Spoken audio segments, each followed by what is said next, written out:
Hey Telitizen, kembali lagi bersama saya Aji Gautama Putra. Ini adalah sistem cerdas Internet of Things.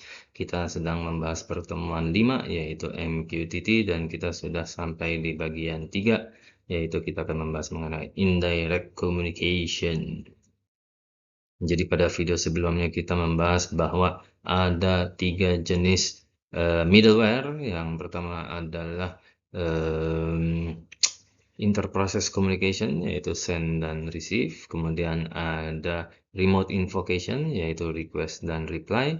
Dan yang paling canggih adalah indirect communication, di mana dia terdiri dari 3 bagian: subscribe, publish, dan broker. Kita akan membahas lebih banyak di manakah ini diterapkan sepertinya.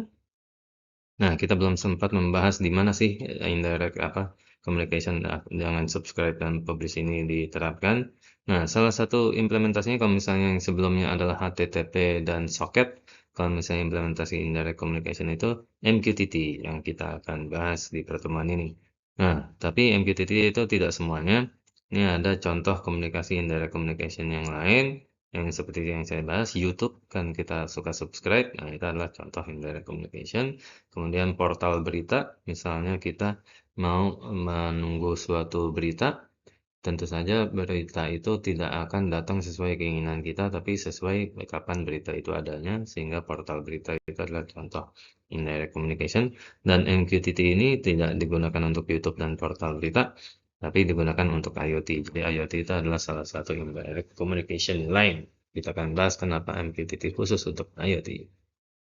Nah, apa sih sifat komunikasi IoT? Kenapa sih MQTT hanya bisa digunakan di IoT dan tidak di apa namanya?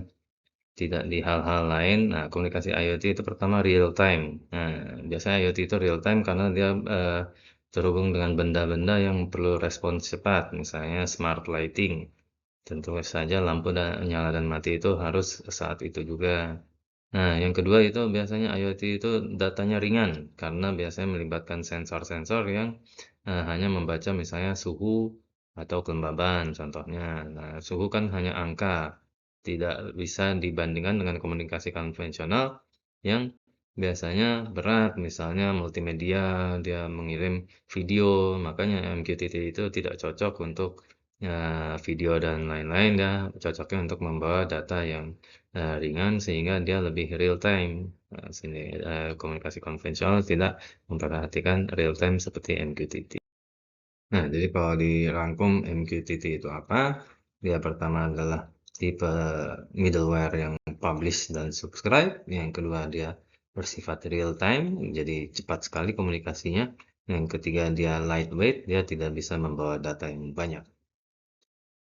Nah, itu adalah akhir dari video ketiga. Dalam video ini kita berhasil membahas lebih dalam mengenai indirect communication dan sifat-sifat MQTT yang cocok dengan IoT. Di video berikutnya kita akan jelaskan komponen-komponen MQTT. Terima kasih atas perhatiannya dan sampai jumpa pada video berikutnya.